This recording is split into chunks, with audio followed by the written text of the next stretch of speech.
Video में हम लोग बात करेंगे काफी ज्यादा इम्पोर्टेंट अपडेट के बारे में।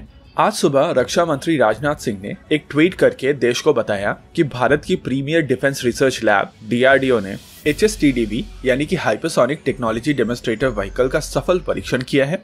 आज यानी 7 सितंबर 2020 को उड़ीसा में APJ Abdul Kalam testing range से इस टेक्नोलॉजी डेमोन्स्ट्रेटर व्हीकल को टेस्ट फायर किया गया था। ये technology demonstrator vehicle integrated testing range से 11:03 पर फायर किया गया था।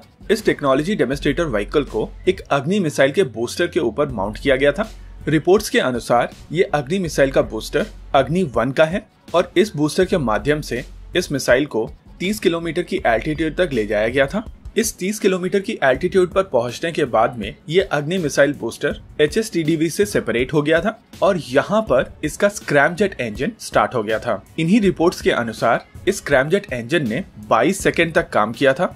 अगर डिटेल्स को समझा जाए तो HSTDV 6 माक की स्पीड तक गया था और अपने सस्टेन्ड क्रूज फेज में इस मिसाइल ने 22 सेकेंड फ्लाइट भरी थी। यानी कि हमारे पास अभी इस मिसाइल की स्पीड और टाइम दोनों है। इसके माध्यम से हम लोग डिस्टेंस कैलकुलेट कर सकते हैं। स्पीड का फॉर्मूला है डिस्टेंस डिवाइडेड बाय टाइम और डिस्टेंस का फॉर्मूला होता है स्पीड इनटू टाइम। यहाँ पर स्पीड 6 माक की है और 6 माक को किलोमीटर पर सेकेंड में कन्वर्ट किया जाए तो ये होता है 2.058 किलोमीटर पर सेकेंड।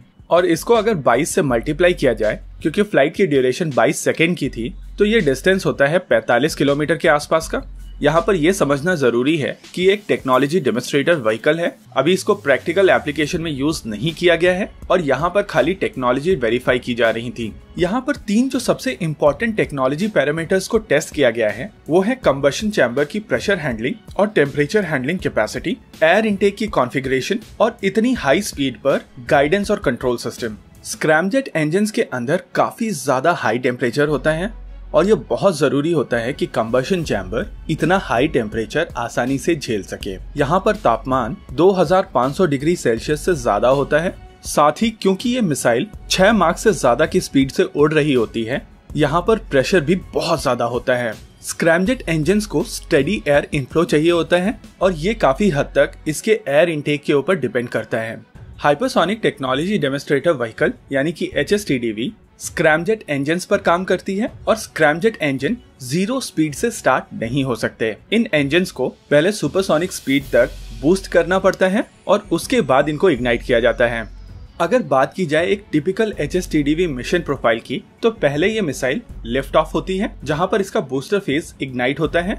ये बूस्टर फेज इस मिसाइल को सुपरसोनिक स्पीड तक लेकर जाता है। आज के टेस्ट के केस में इस मिसाइल को 30 किलोमीटर की एल्टीट्यूड तक बूस्ट किया गया था, जहां पर पहुंचते पहुंचते ये सुपरसोनिक हो चुकी थी। और इसी वजह से इनिशियल टेस्ट के दौरान अगर आप देखेंगे तो इसकी फ्लाइट काफी ज्यादा तेज नहीं थी, क्योंकि इस दौरान ये बूस्ट कर रही थी और एक बार जब ये मिसाइल इस बूस्टर से सेपरेट हो जाएगी तब इसकी स्पीड 6 माक से ज्यादा जाएगी।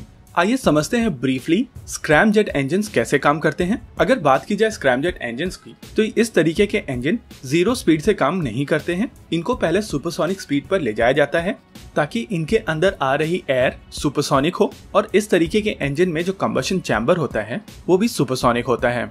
आमतौर पर सभी प्रकार के इंजन एक ही प्रिंसिपल पर काम करते हैं। इन इंजन्स के इनलेट पर एयर को सक किया जाता है, उसको कंप्रेस किया जाता है, उसके साथ फ्यूल मिक्स किया जाता है और कंबशन चैम्बर में कंबशन किया जाता है। कंबशन के बाद में यहाँ पर एयर एक्सपैंड होती है जिससे थ्रस्ट जनरेट होता है। आमतौर पर कंबशन के लिए एयर की स्पीड सबसोनिक होनी चाहिए, क्योंकि सुपरसोनिक रेंज पर जब कंबशन होता है तो इनकी एफिशिएंसी कम हो जाती है। अगर आप एफिशिएंसी की बात करेंगे तो सबसे ज्यादा एफिशिएंट टर्बोजेट इंजन्स होते हैं, फिर रैमजेट और फिर स्क्रैमजेट। अगर इंजन डिजाइन की बात की जाए तो स्क्रैमजेट में बहुत ज्यादा मूविंग पार्ट्स नहीं होते हैं और इस वजह से इस तरीके के इंजन्स का डिजाइन काफी सिंपल और कॉस्ट इफेक्टिव होता है। इनलेट इंजन का पार्ट नहीं होते हैं, लेकिन इनलेट काफी ज्यादा इम्पोर्टेंट है और हाइपरसोनिक व्हीकल में ये सबसे इम्पोर्टेंट कंपोनेंट है, क्योंकि इतनी हाई स्पीड पर एक शॉक बाउंड्री लेयर इंटरैक्शन होता है जिसके वजह से वाइब्रेशंस होती हैं। इस चीज से बचने के लिए इनलेट्स को काफी ज्यादा केयरफुली डिजाइन किया जाता है और HSTDV के केस में इसका परीक्षण हो चुका है और ये सफल रहा है। यहाँ स्क्रैमजेट इंजन्स के अंदर हवा सुपरसोनिक स्पीड से जा रही है और इस वजह से चांसेस हैं कि कुछ हवा कंबशन चैम्बर में ना घुसकर आगे की तरफ वापस आ जाए। इस चीज से बचने के लिए इसमें आइसोलेटर का प्रयोग किया जाता है। आइसोलेटर के माध्यम से ये हवा पीछे की ओर वापस नहीं आती है और इसके बाद अगली स्टेज में कंबशन शुरू होता है। आमतौर पर टर्बोजेट इंजन्स में आगे की ओर कंप्रेसर ब्लेड्स होते हैं जो हवा को कंप्रेस करके सक करते हैं, लेकिन स्क्रैमजेट के केस में इसके शेप की वजह से कंप्रेशन अपने आप होता है। यहाँ पर कंप्रेशन के लिए टरबाइन का प्रयोग नहीं किया जाता है और इसी वजह से इसका कंप्रेशन रेशियो टर्बोजेट या टर्बोफैन की तुलना में कम होता है और इसी वजह से इस तरीके के इंजन थोड़े इनएफिशिएंट होते हैं।